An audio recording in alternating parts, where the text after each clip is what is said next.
The optional CATIA module for ASAP allows you to directly import native CATIA parts into ASAP. Let's take a look at how we'd import a native CATIA file directly into ASAP. Opening up CATIA, I've designed a simple illumination optic, a faceted reflector, and what I want to do is save this as a native CATIA part and then import it into ASAP. So we'll just save the part, and I'll just do a file save. Now I'm going to close down CATIA, and let's go into ASAP.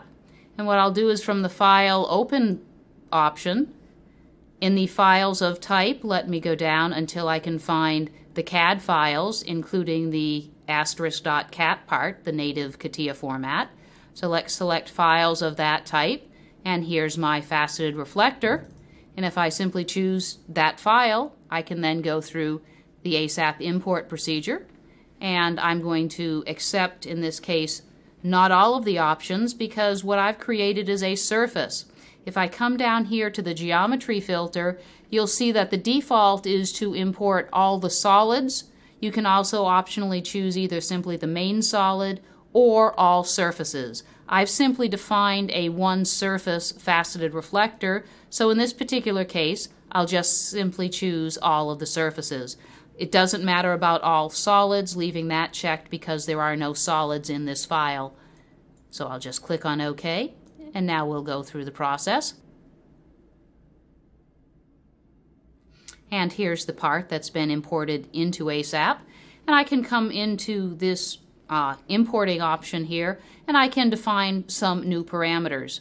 Since I know this is a reflecting surface, I can assign a reflecting coating to the object as a whole. I could also do this within my ASAP script as well, but I might as well do it in this location.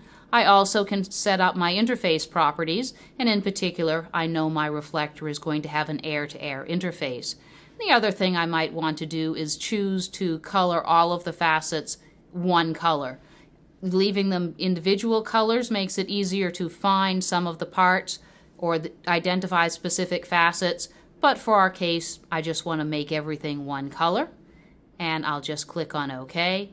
The other thing I might want to do is add my own name. If I had named it in the CAD program, the names and the layering structure would have come over as well, but since I didn't do it there, what I'm going to do is simply call this faceted, and then just click on OK. The object has been renamed, and let's just finish the process. And now we have our file in an ASAP script file that's already been saved for us into our working directory. And let's see how it works. I'm just going to run the file. And now let's take a look at the system. And I'll do a View Facets.